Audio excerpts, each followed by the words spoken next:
Está aquí con nosotros, pues, el arquitecto, doctor arquitecto Simone Censi, es italiano, pero vive y trabaja en Perú. Es doctor en arquitectura por la Universidad de Sassari y maestro en arquitectura por la Universidad de la Sapienza de Roma. Es arquitecto por la Universidad Alfonso X el Sabio de Madrid, España. Fue docente de arquitectura y diseño urbano en la Facultad de Arquitectura de la Universidad de Sassari e investigador postdoctoral en la Universidad Politécnica de Cataluña.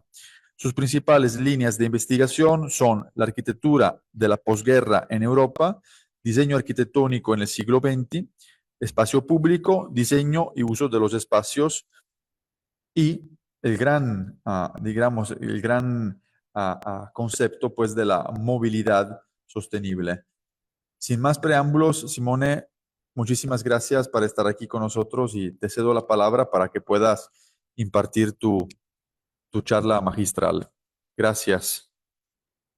¿Qué tal? ¿Cómo están? Bueno, muchas gracias por la invitación. Graciano, hace tiempo que me habla de ese espacio, de ese curso y que efectivamente me parece una buena ocasión de podernos conocer. En ese sentido, hoy hablaríamos de espacio público, ¿no? De la relación entre la casa y la calle.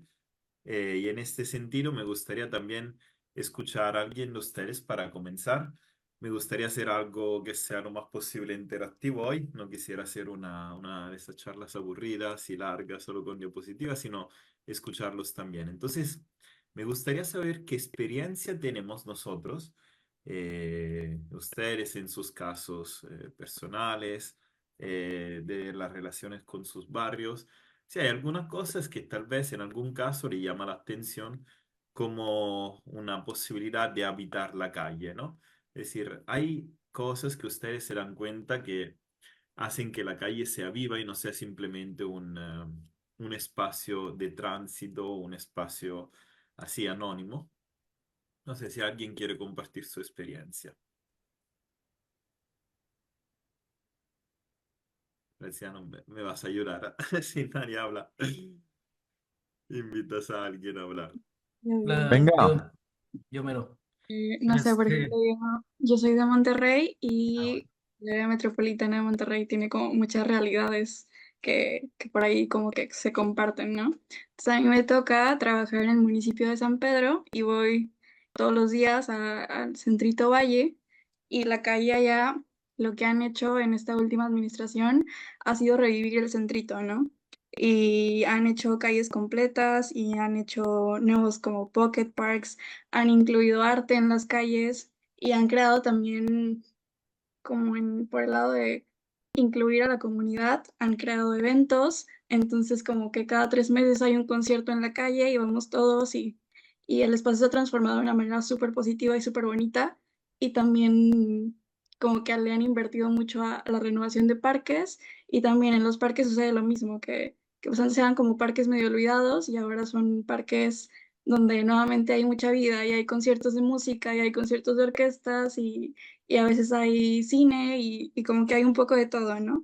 Y por otra parte me toca luego como también vivir un poco las periferias y como estos traslados en estas calles en donde a lo mejor en San Pedro, que es donde trabajo, el estar en la calle tiene una vocación más recreativa y cultural y en otras partes de la ciudad el estar en la calle tiene una vocación de, pues de tránsito, como dices, ¿no? De que estoy en la calle, pero estoy esperando el camión, o estoy en la calle y estoy esperando, ¿no? Hay mucho de qué esperar de, de todo, ¿no? Entonces, el también estar como peatón es una cosa y el estar como automovilista también es otra. Porque las calles en San Pedro son súper ordenadas y manejar ahí es súper agradable, pero luego te vas a otras calles que no son ordenadas, que no hay cruces peatonales, que no hay semáforos, que son un desorden y también como automovilista y como peatón se viven diferentes. Entonces, no sé si eso te aporte algo. Hay una parte importante para complementar a Giselle, es como en estas zonas, en San Pedro, pues se le ganó espacio a la banqueta por sobre la calle, ¿no? O más bien se le quitó espacio a la calle. Entonces, no sé, sin temor a equivocarme, por lo menos un 20% de espacio ganado hacia la calle y quizás un 30% donde pues estas banquetas se hicieron amplísimas para poder caminarlas, ¿no? Y pues otra cosa también importante en otros barrios, por ejemplo, yo soy de una parte que se llama San Nicolás de los Garza, que es este municipio conurbado de Monterrey. Pues yo recuerdo cuando estábamos más chicos que pues la calle pues, realmente se utilizaba como un gran espacio público, ¿no? Y no me refiero a que pues la calle realmente como estaba en ese entonces, como está ahorita, está igual, pero la cosa es que ya no se usa, ¿no? Voy a casa de mi mamá y, por ejemplo, que ella sigue viviendo ahí, y pues ahora, pues no sé, veo como el triple de carros en la calle, o sea, no se puede pasar, ¿no? Y antes recuerdo que pues la utilizamos para jugar fútbol, para jugar lo que sea, y los carros se paraban y nosotros, no sé, hacíamos una pausa, pasaba el carro y volvíamos a lo de nosotros, ¿no? De repente la calle se cerraba por algún evento de una posada o qué sé yo, y eso se perdió, ¿no? O sea, al final de cuentas eso ya no se hace para nada porque al final de cuentas es un espacio, pues entendido como que para el carro nada más. Digo, también entran otras cuestiones de temas de inseguridad y demás, pero al final eso ya no se hace, ¿no? La calle como espacio público en los barrios se usa pues prácticamente muy poco. Muy bien, gracias por las dos intervenciones. Yo creo que efectivamente hay una visión, ¿no? sobre el espacio público y sobre la calle de forma específica, que muchas veces se enfoca en el ir del lugar al otro, ¿no? Ahora, muchas veces se piensa este ir de un lugar al otro como pensarlo para que los vehículos vayan de un lugar al otro, pero hasta a veces se puede pensar mal el espacio de la calle cuando se piensa que solo es un espacio de tránsito o de espera, como decía Giselle, ¿no? Porque efectivamente se piensa en la calle como un espacio de paso muchísimas veces. Cuando nosotros pensamos al revés en qué es una calle, ¿no? ¿Qué es así como cuando pensamos qué es una ventana? Si yo le preguntara qué es una ventana. Una ventana es un elemento, es ¿no? un agujero en la pared que nos sirve para que entre la luz, pero sirve también para tener un intercambio de aire, pero sirve también para mirar al exterior, pero sirve también como elemento que construye la fachada de un edificio, entonces tiene también un valor formal y tiene múltiples funciones. Ahora, hoy en día cuando nosotros pensamos en para qué sirve la calle, para qué sirven las vías, pensamos que, digamos, la primera idea se nos va al hecho de que sirve para caminar o para dirigirse de un lugar al otro. Entonces, a partir de este concepto se ha perdido mucho. Se ha perdido mucho de la vida pública que se puede tener en estos espacios públicos porque se ha perdido su sentido. ¿La calle para qué sirve? Sí, claro, por un lado sirve para ir de un punto al otro, pero por otro lado es un espacio vacío que está entre edificios. Entonces sirve de conexión también, pero sirve también de conexión transversal y al mismo tiempo sirve para darle iluminación a los edificios que nosotros tenemos en una ciudad. Entonces sirve para tener, digamos, un arbolado, para tener ciertos servicios, para tener equipamiento. Entonces, nosotros vemos cómo digamos, la mayoría de espacio público que tenemos en una ciudad son calles, son vías, calles, avenidas y otros tipos de vías. Pero son efectivamente espacios que si bien podían tener un significado hace 100 años, que era el espacio que permitía, por un lado, el tránsito, por otro lado, la ventilación, por otro lado, el comercio, por otro lado, la posibilidad de tener algunas actividades en la vía pública. Hoy en día, todas estas variables se han restringido solo hacia, digamos, los desplazamientos. Y ahí estamos perdiendo algo, porque yo estoy seguro que en este curso, ¿no? Cuando ustedes hablan de habitar, no hablan de habitar solo, ¿no? El habitar como cuando uno está en su casa, cuando uno está en su vivienda. El habitar, somos seres humanos, vivimos las 24 horas y vivimos de formas múltiples. Si vamos 20 personas, por ejemplo, a un evento, cada uno de nosotros lo vive de forma distinta. Vamos 20 personas a un concierto, alguien se fijará más en la música, otros más en las luces, otros más en pasarlas bien con sus amigos. Y sabemos que, de hecho, cada uno vive un espacio de manera distinta. Entonces, digamos, por allí, de repente, digamos, a partir de la arquitectura y del urbanismo, se cometió históricamente un poco un error de pensar que ciertos espacios como las calles tienen solo la función de conectar, porque tienen múltiples funciones. Porque la verdad, los seres humanos hacemos muchas actividades, las hacemos digamos, algunas las hacemos al mismo tiempo y así. Y una demostración de esto es el hecho que en muchos países hay reglamentos, por ejemplo, que establecen el ancho de la vereda. Imagino que también en varias, ¿no? En cada región de México habrá algo, en cada estado de México habrá algunos propios, me parece. Entonces, si ustedes se fijan, el ancho de la vereda sobre qué se establece. Entonces, hay países que dicen el ancho de la vereda lo establecemos sobre dos personas que caminan. Entonces, una persona es 60 centímetros, la otra mide 60 centímetros. Sumamos las dos, sale los dos módulos de vereda, que sería 1,20 m. Ahora, otra pregunta. ¿Dos personas que caminan ocupan 1,20 m o no?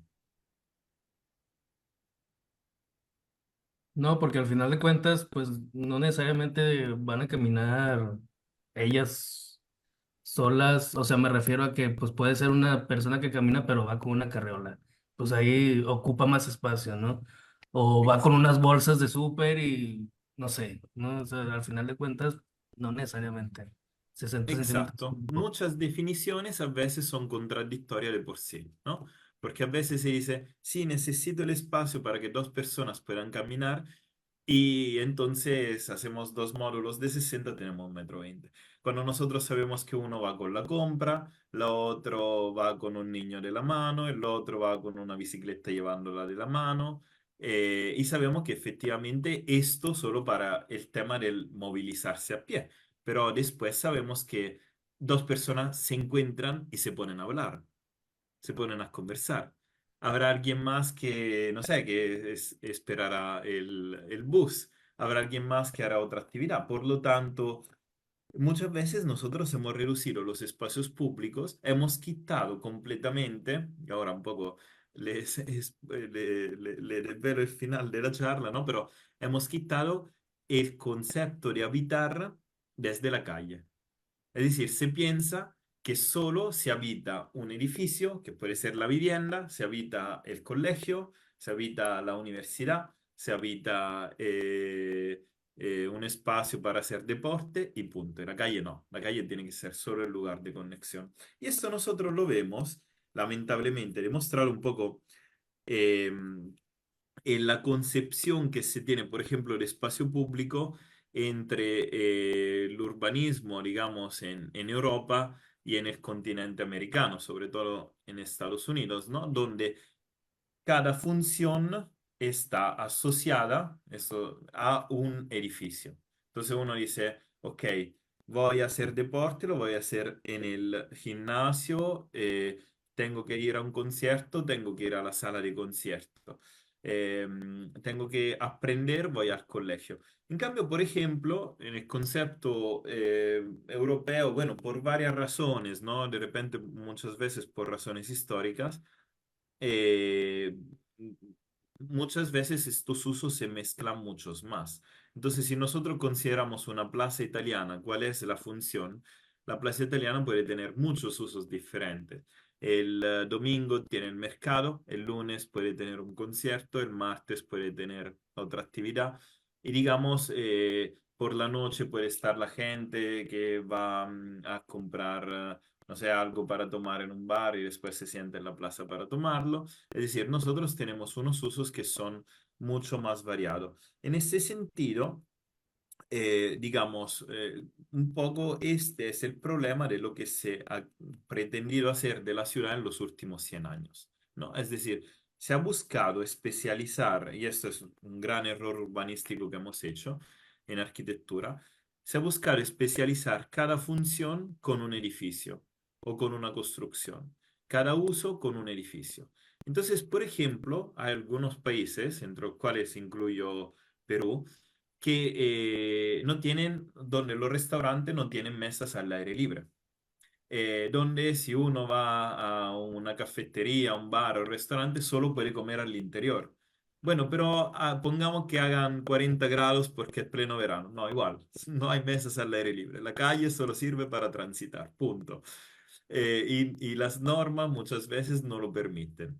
Esto formalmente, porque después hay todo un contexto informal, digamos, ¿no? En el cual después se hace cualquier cosa, ¿no? Hay miles de carritos, hay miles de otras cosas que permiten que efectivamente la calle se viva de forma múltiple, ¿no? Así como digamos, respondiendo a las necesidades humanas de alguna manera, ¿no? Entonces podemos ver que de repente la informalidad desvela algunos problemas que las normas muchas veces no, a las cuales las normas muchas veces no responden completamente.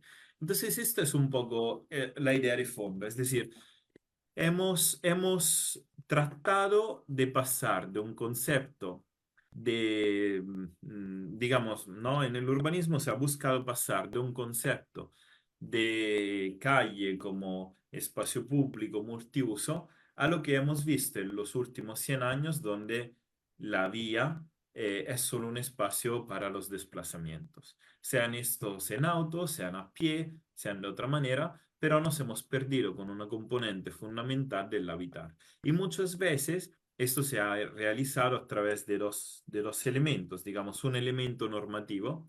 Entonces muchas veces está prohibido hacer ciertas cosas en la calle,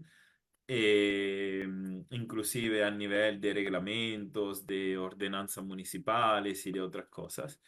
Pero también con el diseño, ¿no? Digamos, hay estos dos elementos. Uno es el elemento de la reglamentación urbana y el otro es el elemento del diseño urbano.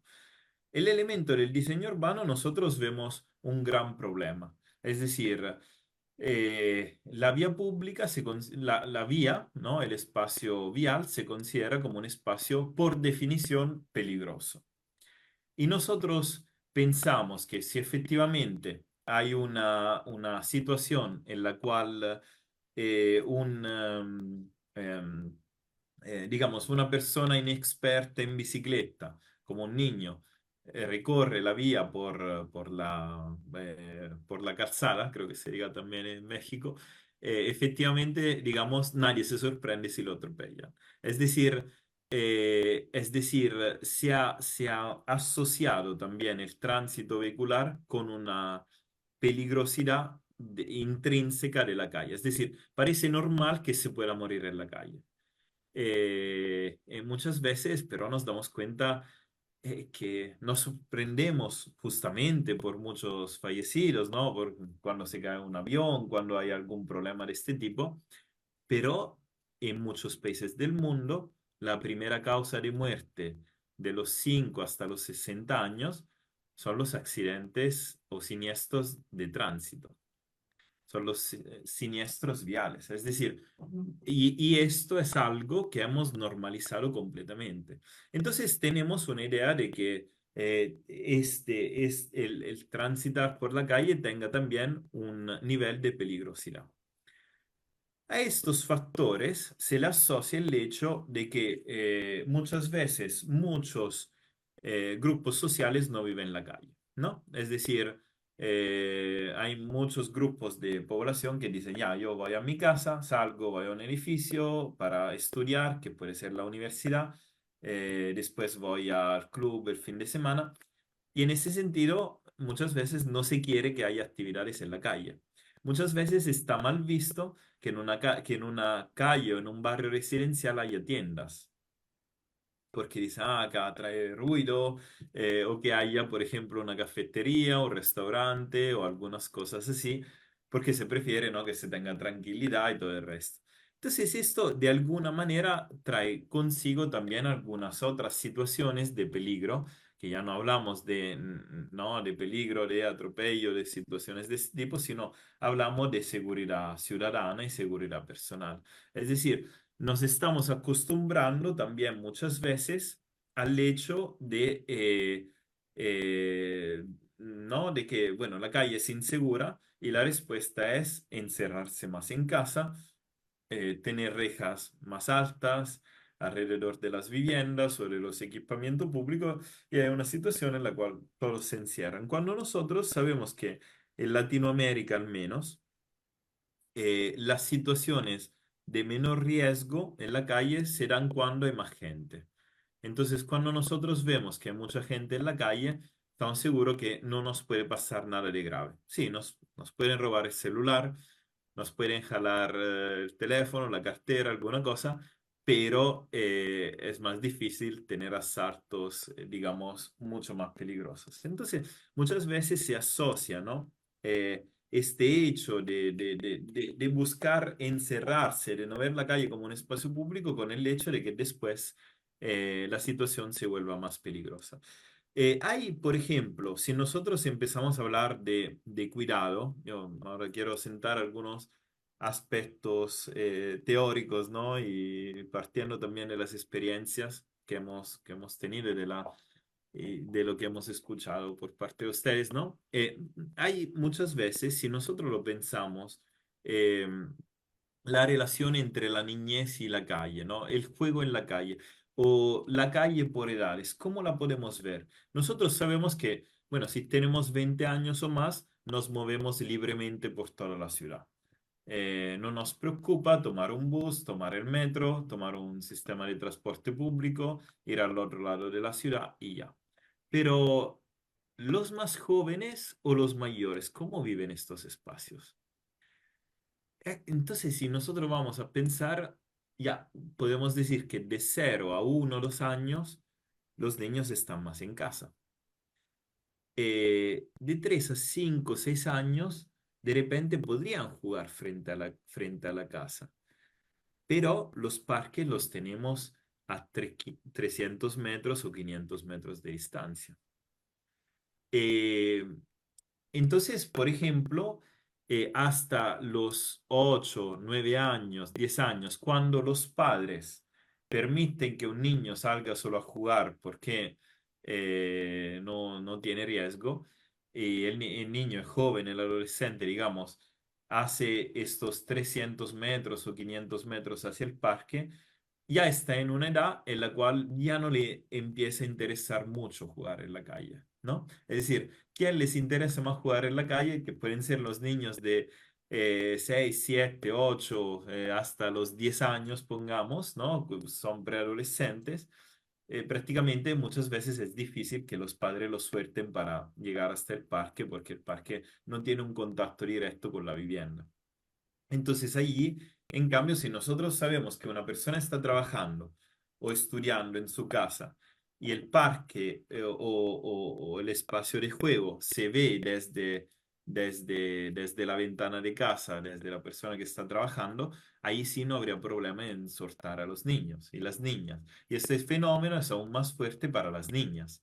Yo estoy seguro que digamos, que ustedes, mujeres que están en el curso, cuando eran niñas han tenido más dificultades para tener autonomía y poder empezar a salir solas por la calle, empezar a salir con sus amigas y todo, porque había alguna situación de protección o sobreprotección, ¿no? De parte de sus familias que se ejerce mucho más hacia las mujeres que hacia los hombres también. Entonces nosotros vemos como este espacio de maduración y crecimiento que es la calle, que es clave para niños y niñas en edades de preadolescencia y de niñez, digamos, se pierden porque no hay espacios de calidad frente digamos, a la vivienda o que tengan un contacto directo con la vivienda, ¿no? Entonces, este aspecto es un aspecto que quisiera destacar. Es decir, es necesario pensar en cómo nosotros querramos darle espacios a toda la población por su edad. Y después esto mismo lo vemos con las personas adultas mayores. Muchas veces nosotros sabemos que hay adultos mayores que a los, no sé, de 70, 80 años para arriba, que se ponen con una silla frente a su casa, ¿no? Como eso, como pasa en los memes, que se dice, ah, sí, ya, no tengo la seguridad de mi barrio. Y la seguridad de su barrio es una señora que está allí mirando, chismoseando, viendo todo lo que pasa en la calle. Y eso sí, efectivamente, es seguridad. Entonces, nos podemos dar cuenta en estas situaciones que también hay la posibilidad de que si tenemos espacio de calidad frente a la casa, es decir, si no tenemos simplemente vehículos estacionados, si no tenemos bancas, tenemos árboles, tenemos un espacio un mínimo agradable, vamos a poder tener inclusive más seguridad ciudadana, ¿no? Más seguridad urbana. Entonces, bueno, estos eran algunos aspectos, eh, ¿no? Digamos que quería sentar. No sé si hay algunas preguntas sobre esto. Si no, seguimos y vamos a ver un poco más el aspecto de diseño. Bueno, acá en Querétaro, hace no mucho un grupo interdisciplinario que se llama Derive Lab hizo un estudio que se llama Mil maneras de ocupar el espacio. Eh, y no lo ponía, como que su manera de que en lo que yo lo entendí es que no como que clasificaba, no hacía ninguna clasificación ni por edad ni por el uso, sino solamente cómo nosotros nos apropiamos del espacio, ¿no? Y como una fuente puede ser para que alguien se siente, puede ser para que alguien se meta a bañar y demás, ¿no? Sin embargo, hay, no sé qué es lo que parte para que haya espacios que sí nos podamos apropiar de ellos y haya otros espacios que se queden abandonados, ¿no? No. Claro, la idea, así como lo comentaba Giselle en un principio, ¿no? Es que hoy en día hay digamos, una búsqueda de revertir esta situación. Entonces, se hacen más eventos, se hacen actividades, se hacen iniciativas, ¿no? De este tipo. Ahora, uno de los problemas es que muchas veces el gran porcentaje de estas se da o en los centros históricos o en algunos puntos relevantes de los barrios, pero todavía se sigue viendo como algo diferente, ¿no? Es decir, ah, sí, yo busco un espacio de la ciudad para pasear y el resto lo diseño como siempre. Entonces hay un poco digamos, un camino que hacer, ¿no? Para que efectivamente esa capacidad de diseñar espacios atractivos no se dé solo en centros históricos, no se dé solo en ciertos puntos clave, ¿no? Sino que se pueda tener como un enfoque transversal en todo lo que uno diseña fuera de la casa, ¿no? En todos los tipos de espacios públicos. Muchas veces hablamos también, cuando hablamos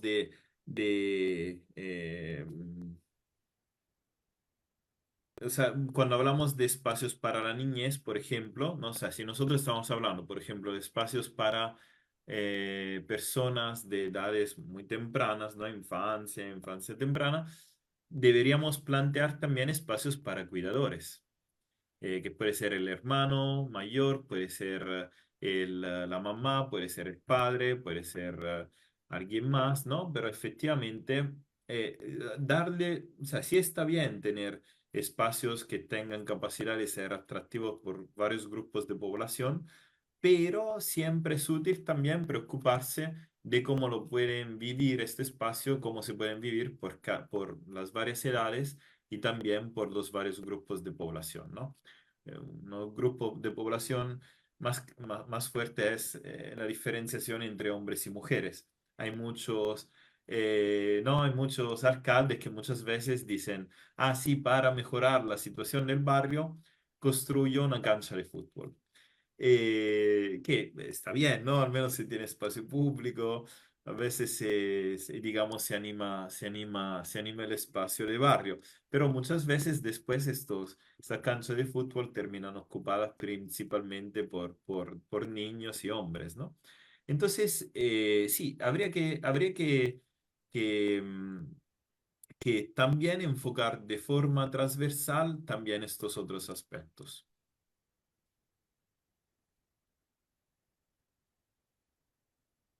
No sé si hay más comentarios. Ya. Entonces, un poco lo que quería ver hoy, digamos, nosotros sabemos muchas veces que cuando se habla de mejorar la calle, en muchos casos, se dice ordenar la calle, ¿no? Entonces, muchas veces hay una preocupación muy grande por ordenar.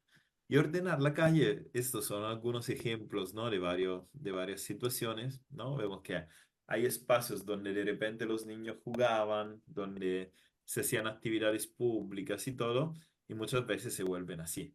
Es decir, sin bancas, o cuando hay bancas, los vecinos a veces las quitan porque dicen, ah, allí van los fumones y después se vuelve un espacio incómodo.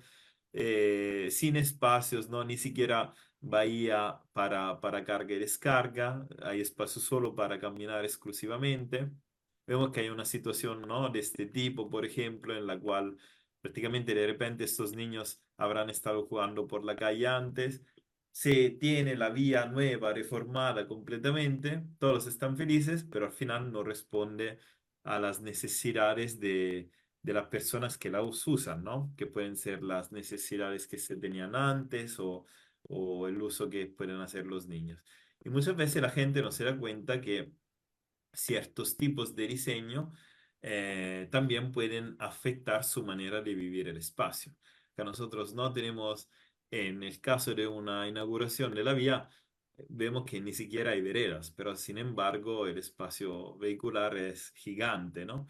Y aquí hay varias situaciones. Esto, por ejemplo, es una foto que yo tomé en la selva amazónica peruana, ¿no? En un pequeño distrito y se ve que eh, aquí prácticamente para un vecino de este lado, este es un diseño de vía completamente nuevo, para un vecino de este lado, ir a visitar a un vecino del otro lado, que de repente antes era algo muy simple, ahora se ha vuelto digamos, un recorrido con obstáculos, ¿no? Porque tiene que cruzar el espacio verde, tiene que cruzar el desagüe, tiene que cruzar la pista, tiene que cruzar el camellón central y de nuevo, ¿no? Tiene que hacer lo mismo al otro lado. Entonces muchas veces vemos como ciertos diseños pueden ser, en lugar que incluyentes, pueden ser excluyentes. Y lo vemos acá. Es decir, de repente había cierta manera de organizar el espacio para que se den ciertas actividades, en cambio a veces se dice, ah, no, vereda de 1,20 m, sobrado, ya. Y eso es más, porque en Italia a veces antes se decía, ya, ¿cuánto se necesita para que pase una silla de rueda? 90 centímetros. Listo, las veredas de 90 centímetros, punto. ¿No? Como que ni siquiera uno se preocupaba para que dos personas pudieran caminar juntas. Entonces, nada, a esto se le está respondiendo de dos maneras. Por un lado, con calles completas, que sí permiten efectivamente el tema del tránsito, la posibilidad de tener carriles bus, tener carriles para bicicleta, de tener carriles vehiculares, tener buenas veredas, pero esto que es algo que funciona muy bien en las avenidas, porque efectivamente priorizan al transporte público, le dan buen espacio a las bicicletas, pero al final resultan como algo de nuevo muy especializado para cuando se diseñan las vías locales. Entonces, si bien un modelo de este tipo en avenida funciona bien, pero ustedes ven la complejidad que pueden tener estos modelos, la dificultad de lectura para una persona que pasa por allí por la primera vez. No, miren acá, si uno es un peatón, acá estamos en una rotonda en Inglaterra, uy, uno solo tiene que pensar un momento cómo funciona el espacio, ¿no? Porque efectivamente es un espacio muy complejo. Y estos son otros tipos de ejemplos de calles, de vías completas, que repito, funciona muy bien en la malla vial principal de una ciudad, en las avenidas, pero por otro lado, eh, sabemos que siempre cuando diseñamos las vías locales, que es el tema sobre el cual me quiero enfocar hoy principalmente, podemos tener más aspectos. Primero, no deberíamos pensar la vía solo como algo que se cruza longitudinalmente. Esto lo decía Luis Kahn también. Luis Kahn dice, ya, desde que llegaron los vehículos, la vía se concibe solo como un lugar de viaje y de desplazamiento longitudinal. Y Luis Kahn dice, hemos perdido la conexión transversal, es decir, entre un vecino que vive a un lado de la calle y otro que vive al otro lado. Y estos son estudios, por ejemplo, de Donald F. Polliard, que trató de ver en una vía con alto tráfico, tráfico moderado y poco tráfico, dónde es que la gente se encuentra y dónde tiene sus amigos. Entonces vemos que en una vía con poco tráfico tiene mucho más amigos o con mucho más conocientes que en una vía con alto tráfico, porque puede cruzar la calle, se genera más intercambio y se puede tener, digamos, una mayor relación en general con el vecindario, ¿no? Y aquí este gráfico también me parece muy interesante, es parte del mismo estudio, nos dice cómo la gente percibe, esto es un aspecto que creo que es muy relevante para el concepto de habitar, cómo la gente percibe el propio territorio de su casa, ¿no? Home territory lo llama. Entonces, ¿qué pasa? Que cuando se tiene mucho tráfico, ya mi edificio es el territorio de mi casa, pero cuando se tiene poco tráfico, uno que vive acá empieza, no, se puede ver mi mouse, ¿verdad? Uno que vive acá, ¿no? En el tercer gráfico empieza a percibir como, en el gráfico azul, ¿no? Empieza a percibir como territorio de su casa toda la calle. Entonces, yo les preguntaría, ¿cuál vía será más segura de noche? ¿Esta, donde los vecinos lo perciben como su propia casa? ¿O esta, digamos, esta de la derecha o esta de la izquierda, donde uno se encierra en su casa y punto? ¿No? Es decir, si nosotros tenemos el hecho de que uno percibe como territorio propio también la calle, claro, a veces la personaliza, a veces no ajusta algo, a veces se pasa y de repente construye algo que no se debería, pero de todas maneras la cuida. Busca que todo funcione, es decir, lo percibe como un espacio que está bajo su responsabilidad. Y hay unos conceptos bien interesantes de calles compartidas que se están trabajando, digamos, ¿no? En Holanda desde los años 70. Este señor de acá es un ingeniero de tránsito de una municipalidad. Se llamaba Hans Monderman, falleció hace algunos años. Y él dice, la calle está llena de carteles, de señales, pero si nosotros los quitamos todos y de repente dejamos solo una regla muy simple, que es que primero hay que respetar a los peatones y a los tranvías, después a los ciclistas y después a los vehículos. Y él dice, ya, jerarquizo la prioridad de paso en la calle de esta manera muy simple y eliminó todos los carteles. En ese sentido, ¿por qué? Pues muchas veces se habla de zona 30, ¿no? Como un espacio que efectivamente permite a las personas de sobrevivir porque un impacto es mucho menos riesgoso, ¿no? Respecto a 50 o 60 kilómetros por hora. Y Hans Monderman entonces dice, ok, yo planteo los espacios viales como zonas 30, pero como zonas donde rige esta simple regla. Entonces puedo eliminar todos los carteles y dejo esta simple regla. Una regla que dice que tengo prioridad peatonal y que sobre la base de esto se rige un poco todo, todo el espacio. Entonces, esos son los ejemplos, ¿no?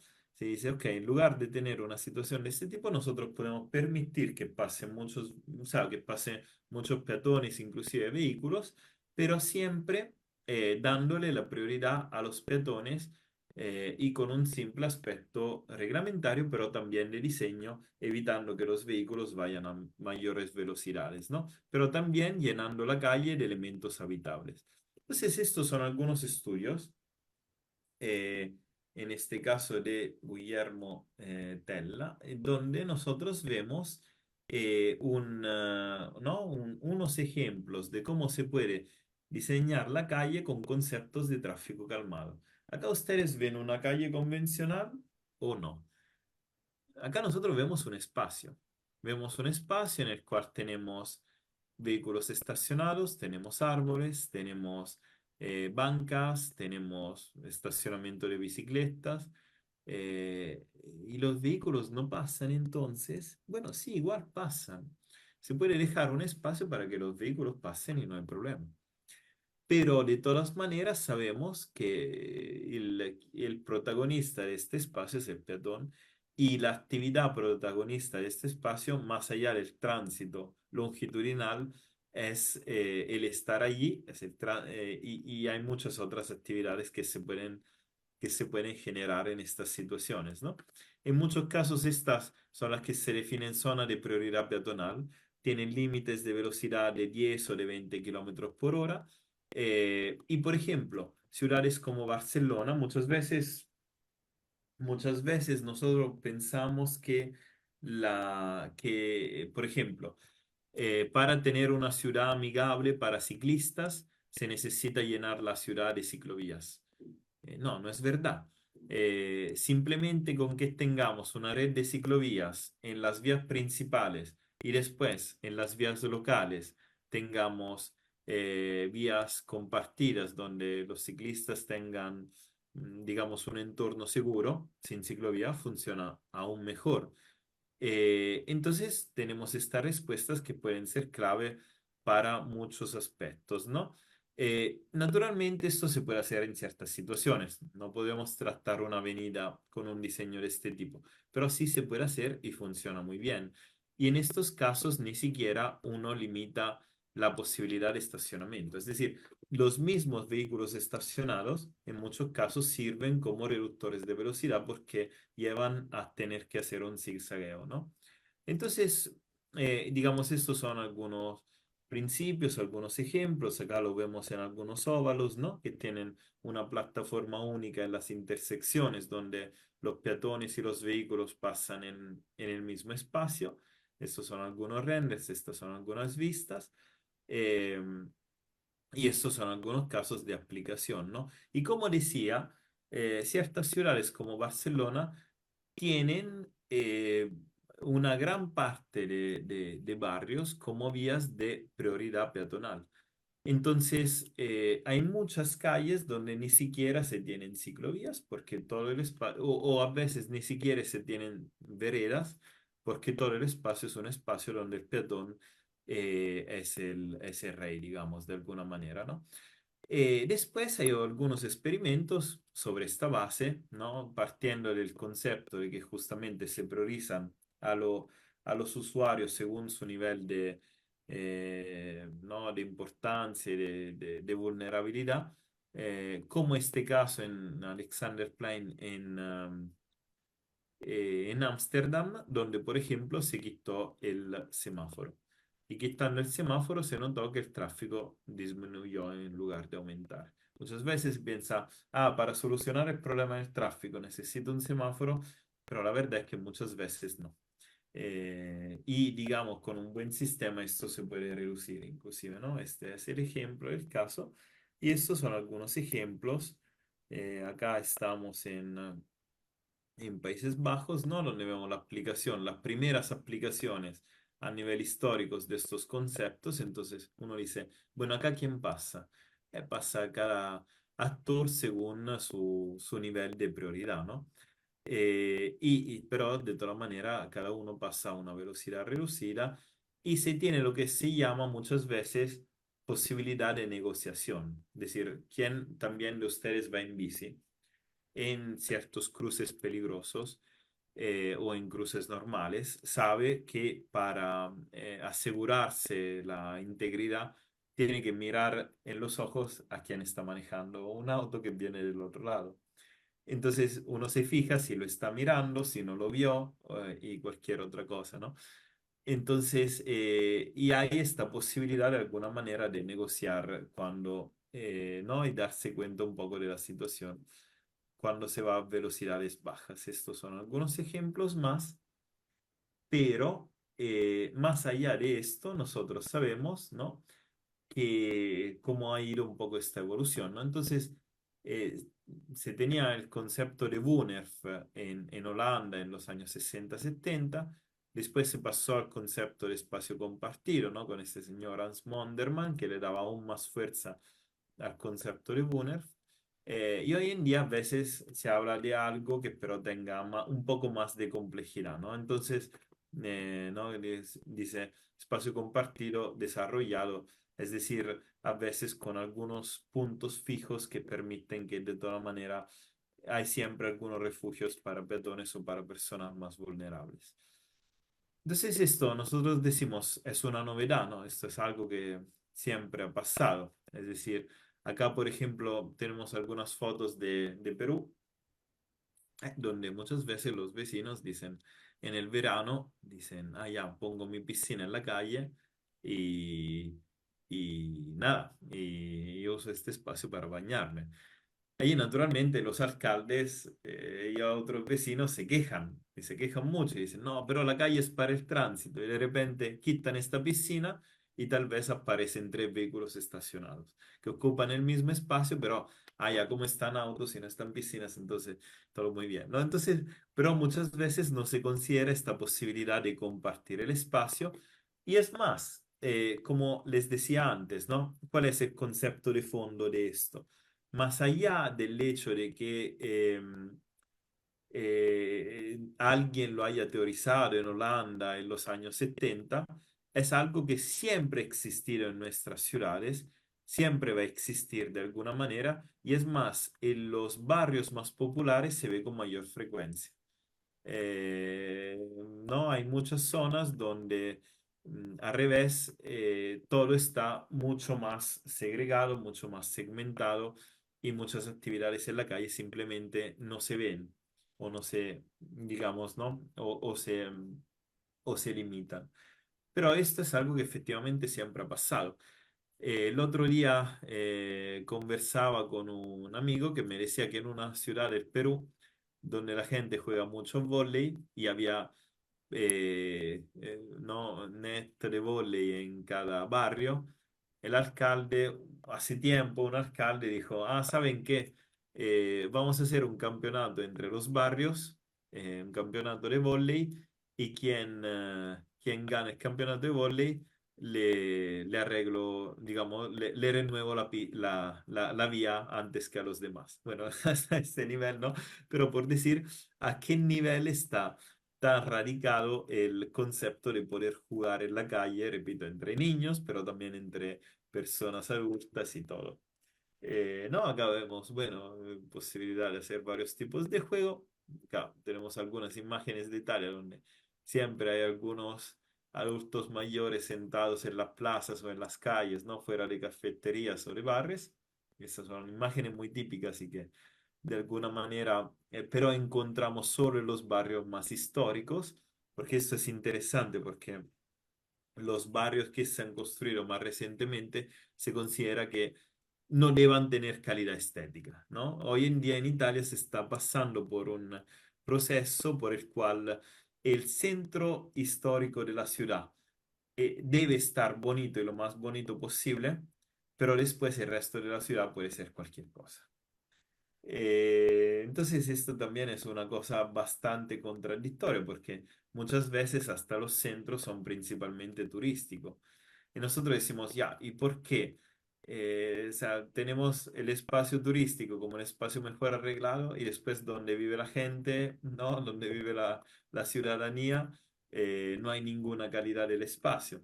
Y cuando uno habla de una ciudad, si es bonita o fea, se habla casi solo siempre del centro histórico. Entonces, muchos centros históricos sí están bonitos, pero afuera, digamos, también hay muchos problemas, ¿no? O hay muchas situaciones donde los espacios no son nada agradables y donde los únicos espacios públicos que a veces se construyen son parques, pero pensados como parques monofuncionales. Es decir, allí también hay una contradicción muy fuerte, porque cuando se habla de parques, esto un poco en todo el mundo pasa, el parque tiene solo una idea de deporte y un cierto tipo de recreación. Es decir, recreación enfocada sobre el tiempo libre. Pero es difícil tener un parque al costado del cual se tenga una heladería, entonces uno se compra un helado y se lo come en el parque, o en el cual se tengan oficinas, no sé, digamos públicas, entonces uno espera en una banquita del parque y después cuando llega su turno se va a la oficina. Es decir, muchas veces el parque sigue siendo un espacio monofuncional. Y esto es uno de los grandes problemas también de los parques, porque no se piensan como espacio que de verdad aportan algo al hábitat urbano, ¿no? Y estos son otros ejemplos de calles, ¿no? Que estamos en Italia, pero podríamos estar en cualquier situación en todo el mundo, creo, donde efectivamente la calle se vuelve también un espacio de venta, se vuelve un espacio de diversión, de día, de noche.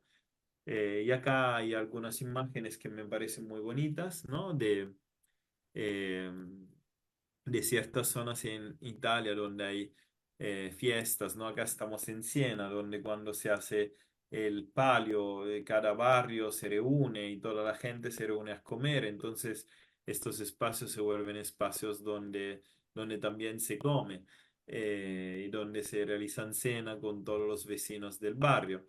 Esta, por ejemplo, es la plaza de mi ciudad, Fermo se llama, que en un cierto momento del año, como decía, se vuelve también acá un espacio donde hay ferias y hay actividades y se come por toda la plaza, ¿no? Entonces, un poco yo con esta imagen quisiera cerrar por decir, nosotros podemos ver el espacio de la calle, el espacio, digamos, que se tiene cuando uno abre la puerta de su casa o de su edificio.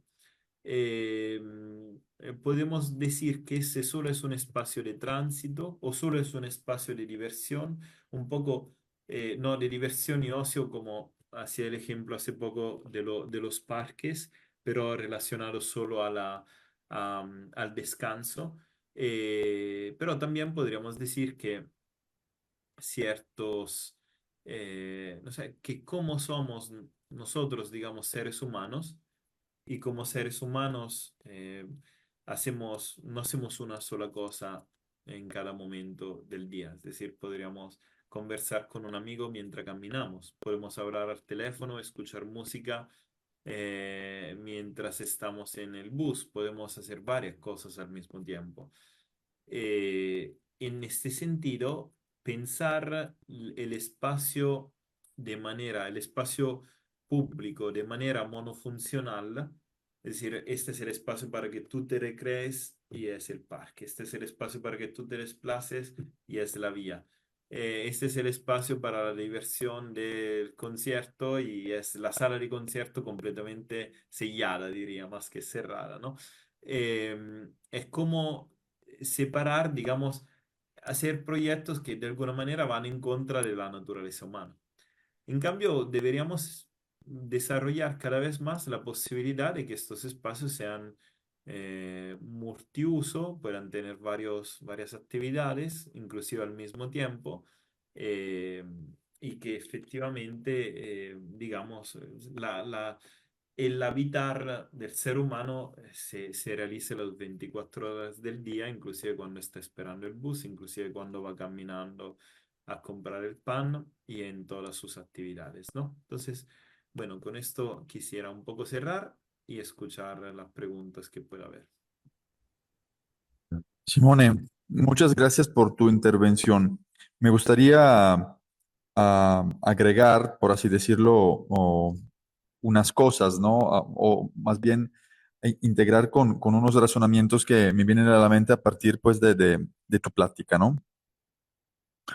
El espacio de la calle, digamos, de una cierta forma ha perdido o ha cambiado connotación, ¿no? Como tú bien nos explicabas, en el momento que empieza a sufrir este proceso de hiperespecialización, ¿no? Debido al tráfico vehicular, ¿no? Entonces, la calle empieza a hablar el lenguaje, digamos, de la movilidad, ¿no? De los sentidos, pues, de las calles, de los volardos, de todas las señales que están de los semáforos, etcétera, ¿no? Y por lo tanto, pasa de ser un espacio que a lo largo de la historia ha sido profundamente como doméstico, ¿no?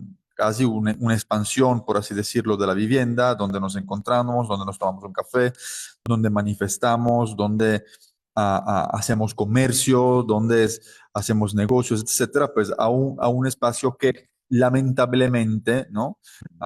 Pensamos como un simple espacio, pues, de flujos, ¿no? La calle es para ir de un punto A a un punto B, ¿no? Y por lo tanto, sí, creo que es muy interesante, ¿no? Lo que comentas, que lo podríamos de una cierta forma como ver desde un punto de vista de la vivienda, cómo intentar entender la calle como una expansión de la vivienda y por lo tanto domesticar la calle, ¿no? Tenemos que domesticarla a través de diferentes estrategias, de diferentes funciones, de diferentes actividades, ¿no?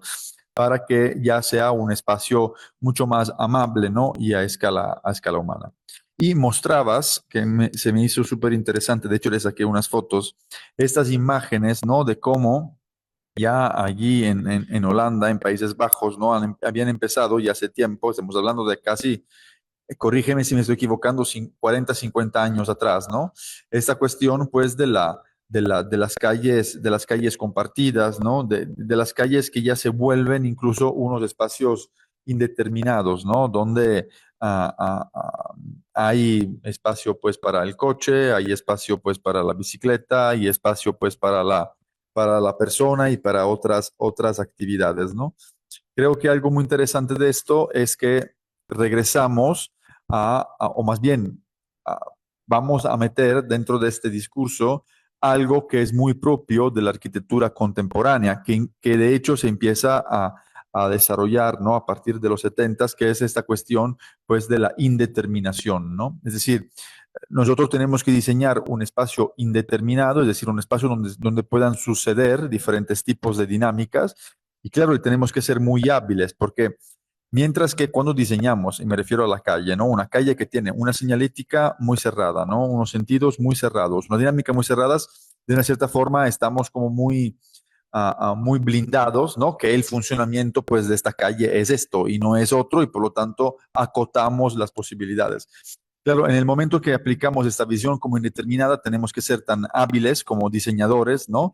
En este caso del espacio público, de ampliar como una visión y más que cerrarnos en una solución, entender pues que al final como seres humanos posiblemente vamos a pedir que ese espacio funcione o que se habite de forma diferente, ¿no? Y por lo tanto tenemos que ser más hábiles en establecer cuáles son las estrategias que son a la base de la indeterminación y cómo esta indeterminación, caso por caso, luego los habitantes la vayan determinando, por así decirlo, por el lapso de tiempo que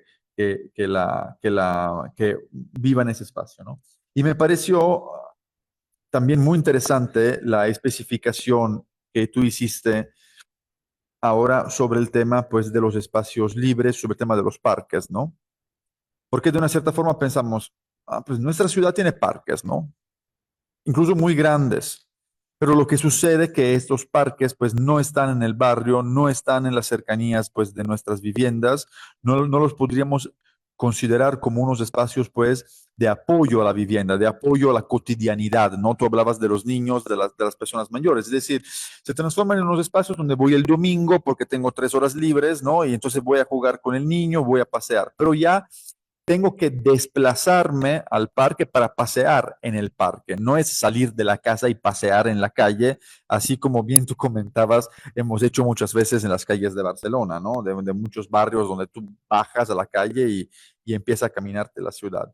Por lo tanto, son espacios públicos, como tú bien los definías, los definías, que están ligados a un tema del habitar, del, ocio y recreación, pero ocio y recreación ligado al tiempo libre, y para poder funcionar piden que te muevas hacia ellos, o sea, no están debajo de tu casa, están de otro lado, ¿no? Por lo tanto, al final, de una cierta forma, no apoyan, ¿no? A aquel abanico de funciones y necesidades que sí sería, digamos, más importante tener, ¿no?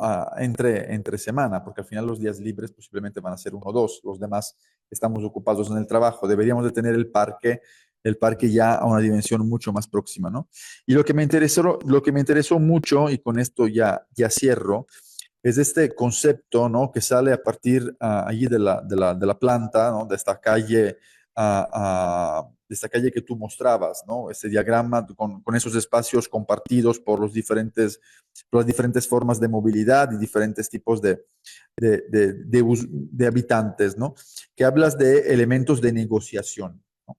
Claro, la negociación es muy importante porque al final son elementos y dinámicas de negociación, como tú decías, ¿no? Te miro a los ojos para entender si entendiste que voy a cruzar o si cruzas tú o cómo nos ponemos de acuerdo, ¿no?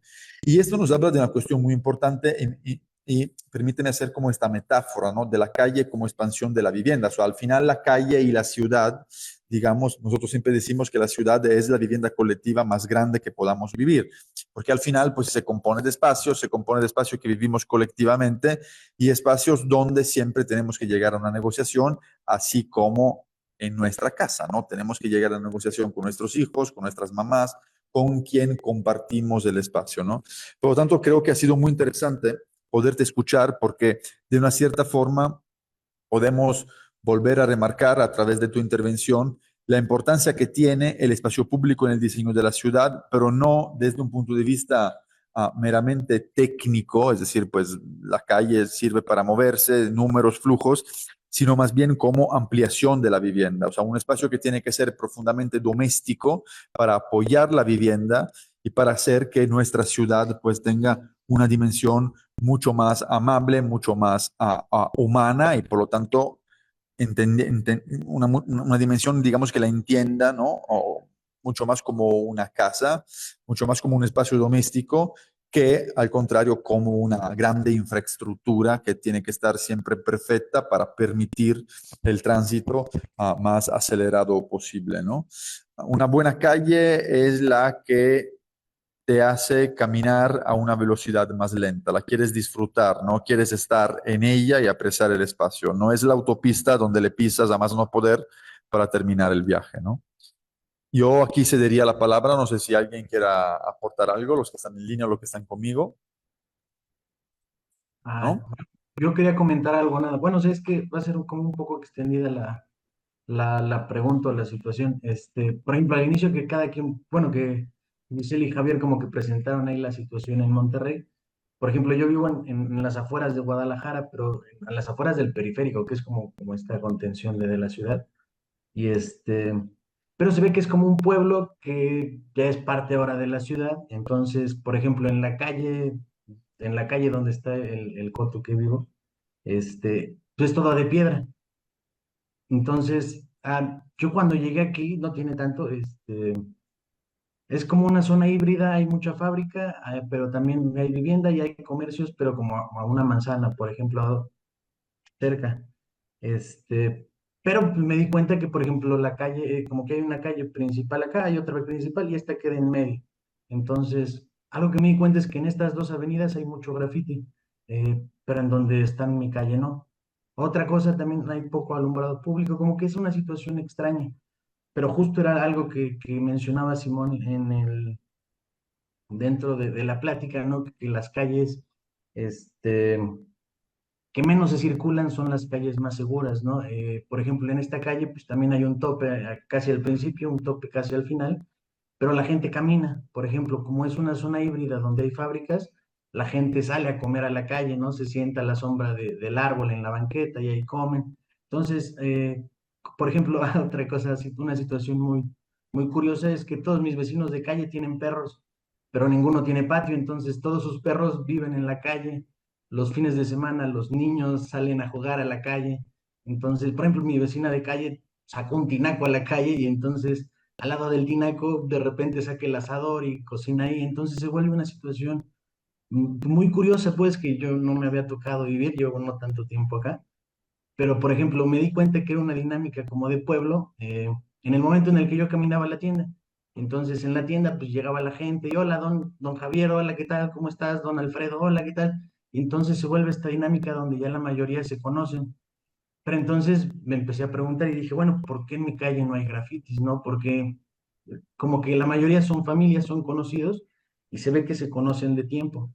Pero entonces a lo que iba, pues, la calle no es bonita. De hecho, la calle es llena, está hecha de piedras y las piedras como que pues vas en el coche así, pero entonces de repente me hizo bueno, se me hizo muy curioso la parte en la que tú hablas de esta avenida, ¿no? De concreto, de 4 carriles, bueno, 2 carriles, camellón, 2 carriles, la banqueta grande con espacios, pues de arbolado y después las bajadas pluviales, ¿no? Y dices, bueno, ¿qué tanto existe esta relación entre el vecino de acá con el vecino de acá, ¿no? Entonces, ahora sí que quería, bueno, era una pregunta, pues, pero ¿qué tanto el progreso en la ciudad, ¿no? De hacer la avenida donde pueden pasar los camiones, que sea muy grande, que sea muy extensa, ¿qué tanto realmente es progreso, por ejemplo, en comparación de esta avenida pequeña, que es de piedra, donde pues la gente todavía sale a caminar, inclusive no caminan en la banqueta, hay banqueta, pero los coches van tan lento que la gente camina sobre la calle, pegado a la banqueta. Es algo curioso, pero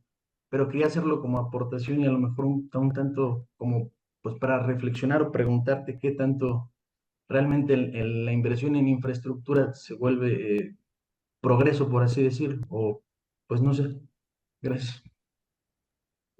Bueno, Eduardo, yo hago una confesión hoy que durante la semana me preguntaba si preparar diapositivas o no, porque bueno, todos hemos visto situaciones de este tipo, ¿no? Pero digo, algunas sí sirven porque nos ayudan a enfocar algunas imágenes clave, ¿no? Que de repente cada uno después tiene de una forma distinta en su realidad. Entonces, efectivamente es así. Digamos, cuando la calle está indefinida, la gente la usa, con los peatones se dice línea de deseo, ¿no? La usa por la línea que le sale más corta, más cómoda y todo el resto. Y la vive de la manera más práctica. Las veredas, si nosotros, o sea, las banquetas, ¿no? De por sí son elementos segregadores de peatones, no son elementos inclusivos de peatones. Es decir, es un elemento que dice, ya, tú quédate allí y punto. Entonces no es algo tan positivo. Ahora, se pueden hacer buenos proyectos y malos proyectos cuando uno hace un diseño nuevo de la calle, pero estamos frente a un cambio de generación de cómo se diseñan estos espacios. Entonces todavía, digamos, lamentablemente en el 80% de los casos se va a hacer un mal proyecto. Digamos, todavía estamos pagando un poco lo que son 100 años de especialización, ¿no? Antes Graziano hablaba desde cuándo se habla de esto.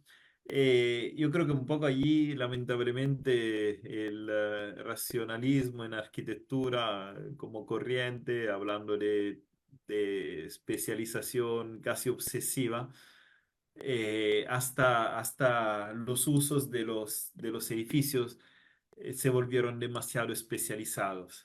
Y por ejemplo, claro, cuando se hacen críticas a Le Corbusier, ¿no? Una de las críticas más grandes que podríamos hacer hoy en día, que no se ha hecho en los últimos años tampoco, se ha hablado de muchas cosas, por ejemplo, de la unitaria habitación de Marsella, ¿no? Dice, esta está mal por esta razón, por tema de delincuencia, por otra razón. Pero uno de los problemas que también tiene fuerte es el hecho de que le falta una planta baja, le falta un primer piso, le falta un espacio donde se tenga la cafetería, donde se tenga la señora que prepara el menú, donde se tenga el que vende la fruta y los vecinos están allí y se encuentran. Es decir, falta continuidad urbana muchas veces, falta la posibilidad de que una persona cuando camina se cruce con otras cosas. Allí un poco, decir, desde los años 30 del siglo pasado, Hasta ahora recién se está empezando a ver las cosas de manera distinta. Y es más, sí se empiezan a ver de manera distinta a nivel teórico, pero a nivel práctico todavía, o sea, establecer sobre las nuevas teorías, cómo se aplican estas en el diseño urbano, todavía muy pocos lo saben hacer. Entonces, o sea, adentro de todo, ¿no? ¿Cuál es la cosa? Es que en la calle y los edificios siempre han sido de uso múltiple, reutilizados, cambiados, siempre. A lo largo de la historia, calles, edificios, todo lo que se ha creado. Después venimos nosotros de 100 años excepcionales en los cuales se ha pensado que un edificio solo tiene que tener una función a lo largo de su vida y que la calle solo tiene que tener una función. Cuando se habla de arquitectura, hay muchos proyectos de arquitectura que ustedes pueden ver, cuando se leen las descripciones. Dicen, esta casa se ha pensado de tal manera porque el cliente y su esposa clienta también tienen dos hijos de 5 años y 10 años y requerían de estos espacios y ya.